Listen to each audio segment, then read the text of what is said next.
بسم اللہ الرحمن الرحیم۔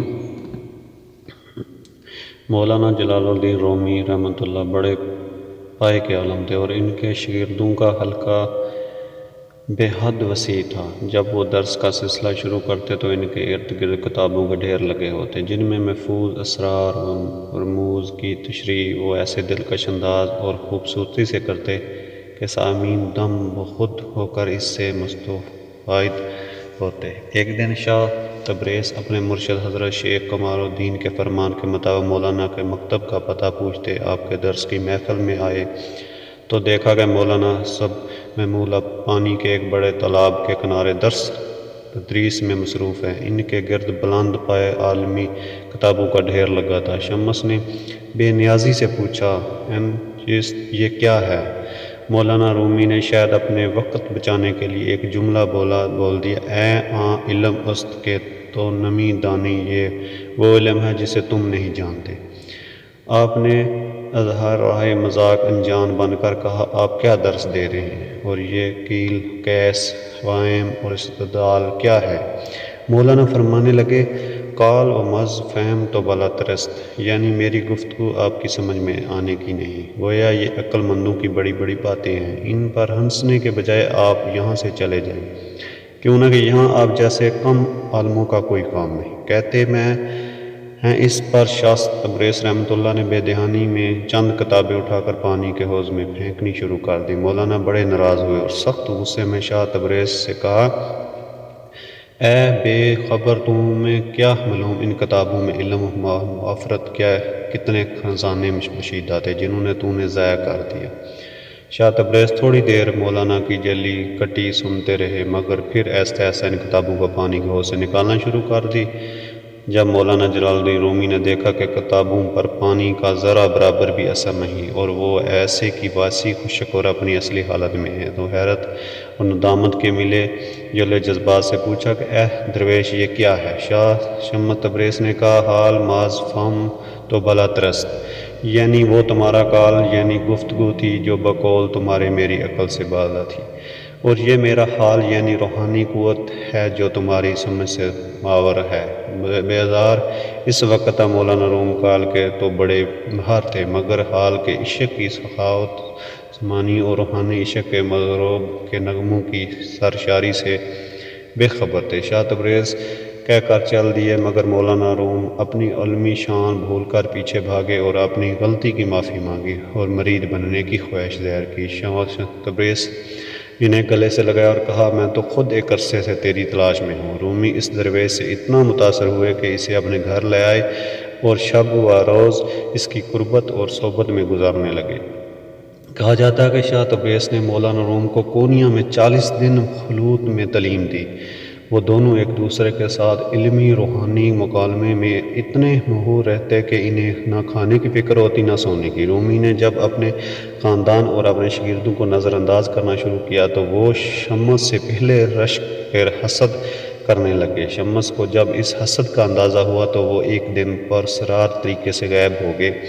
پہلے تو رومی کی بیوی بچے اور شاگرد بہت خوش ہوئے کہ ان کا رقیب چلا گیا، لیکن جب انہوں نے رومی کو اس جدائی کی وجہ سے بہت دکھی غمزدہ دن رات آہیں بھرتے اور آنسو بہاتے دیکھا تو وہ خوب پریشان ہو گئے۔ رومی نے اپنے بڑے بیٹے سلطان ولد سے کہا کہ وہ شمس کو تلاش کرے اور واپس لے کر آئے۔ سلطان ولد سارا شہر اور سارا ملک تلاش کرتے رہے لیکن شمس نہ ملے۔ آخر انہیں پتہ چلا کہ شمس سے ترکی سے شام جا چکے ہیں۔ انہوں نے شام جا کر شمس کی منت سماجت کی تو وہ لوٹ آئے۔ رومی اور شمس کا نہ ختم ہونے والا مکالمہ پھر شروع ہوا اور حالت بد سے بدتر ہونے لگی۔ شمس نے دوبارہ جانے کا فیصلہ کیا تو رومی نے شمس کی شادی اپنے منہ بولی بیٹی کیمیا سے کر دی، لیکن اس شادی نے حالت مزید گمراہ کر دی، کیوں نہ کہ اس سے منہ بولی بیٹی سے ان کا چھوٹا بیٹا علاؤالدین عشق کرتا تھا اور شادی کرنا چاہتا تھا۔ اب علاؤالدین شمس سے حسد کرنے لگا۔ نفسیاتی طور پر یہ حقیقت ہمت کی حامل ہے کہ جوں رومی شمس جذباتی طور پر قریب آتے گئے اپنی بیوی سے روحانی طور پر دور ہوتے گئے اور شمس بھی اپنے نوبین تا بیوی کیمیا سے ازواجی تعلقات نہ قائم کر سکے۔ شمس سے عشق کے بعد رومی کی خاندانی سماجی زندگی میں اتنے مسائل پیدا ہوئے کہ آخر ایک دن شمس گھر کے پچھلے دروازے سے باہر گئے اور کبھی لوٹ کر نہ آئے۔ بعض متقین کا خیال ہے کہ علاؤالدین نے حسد کی آگ میں جل کر شمس کو قتل کر دیا۔ شمس کی پرسرار شدگی کے بعد رومی بہت دکھی ہوئے اور ایک طویل عرصے تک دیوانوں کی طرح گلیوں اور بازاروں میں انہیں تلاش کرتے رہے۔ آخر ایک دن انہیں احساس ہوا کہ شمس مرے نہیں بلکہ ان کے اندر زندہ ہے۔ اس کے بعد انہوں نے شاعری شروع کی اور اپنے پہلے دیوان کا نام بھی دیوان شمس تبریز رکھا۔ اس کے بعد شاعری کا سلسلہ دراز ہوا گیا اور انہوں نے مصنعین مولۂ روم کے ہزاروں شعر تخلیق کے جو عرفانہ شاعری کا قیمتی سرمایہ ہے۔ شمس نے پیشگوئی کی تھی کہ رومی کے اندر ایک شاعر چھپا ہے۔ دیوان شاہ شمس تبریز اور مصنوعی رومی نے اس پیشگوئی کو صحیح ثابت کیا، اس لیے رومی فرماتے ہیں مولوی ہرگز نہ شد مولے روم تا غلام شاہ شمس تبریز نہ شد۔ مولانا روم کا مزار آج بھی ترکی کے شہر کونیا میں موجود ہے، جس پر درویش سفید کپڑے اور سرخ لمبی ٹوپیاں پہن کر دیوان ور رقص کرتے ہیں۔ لیکن رومی کے درویشوں کا یہ رقص کوئی عام رقص نہیں بلکہ وہ ایک بڑے روحانی تجربے کا حصہ ہے۔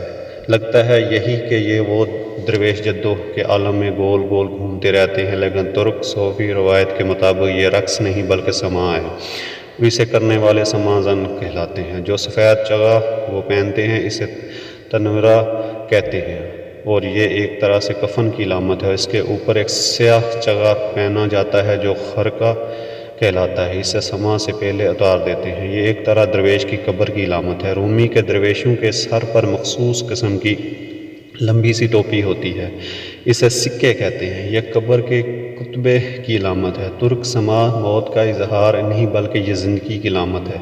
اپنے گناہوں سے نجات اور طبی دنیا سے پرے سچ کی بادشاہی میں منتقل ہونے کی علامت ترک سماع ہے۔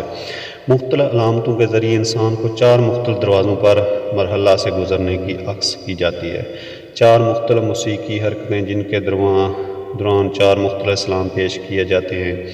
پہلا دروازہ شریعت کا، دوسرا طریقات یا رومی صوفیہ کی داخلی صوفیانیت ہے، تیسرا دروازہ معرفت کا ہے یعنی حتمی سچائی کو جان لینا، جبکہ چوتھا دروازہ حقیقت ہے، آخری منزل جہاں پہنچ کر درویش حاصل شدہ دانش تقسیم کرتا ہے۔ اپنے دائیں ہاتھ اوپر کھول کر درویش اللہ کی رحمت وصول کرتا ہے اور بائیں ہاتھ زمین کی طرح کھول کر وہ انہیں لوگوں پر نچھاور کرتا ہے۔ یوں درویش پیدا ثانی کا دائرہ مکمل کرتا ہے۔ رومی کے بہت سے اقوال زبان زد عام میں مثلا تمہیں محبت کو تلاش کرنے کی ضرورت نہیں، تمہیں ان دیواروں کو گرانے کی ضرورت ہے جو تم نے اپنے اور محبت کے درمیان کھڑی کر رکھی ہیں۔ تم جس کی تلاش میں ہو وہ بھی تمہاری تلاش میں ہے۔ کل میں زیرک تھا، ساری دنیا کو بدلنا چاہتا تھا، آج میں دان ہوا، خود کو بدلنا چاہتا ہوں۔ جدائی ان کے لیے ہے جو آنکھوں سے پیار کرتے ہیں، دل سے محبت کرنے والوں کے لیے جدائی کوئی معنی نہیں رکھتی۔ زخم وہ کھڑکی ہے جس سے روشنی داخل ہوتی ہے، دل کے دروازے پر اس وقت تک چوٹیں کھاتے رہو جب تک وہ کھل نہ جائے۔ دل ایک سمندر ہے، اس کی گہرائیوں میں اپنے آپ کو تلاش کرو۔ ہمارے چینل کو سبسکرائب کریں۔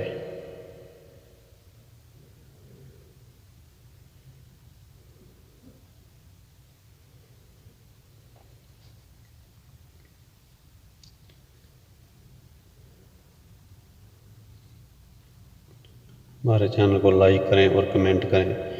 شکریہ آپ دوستوں کا۔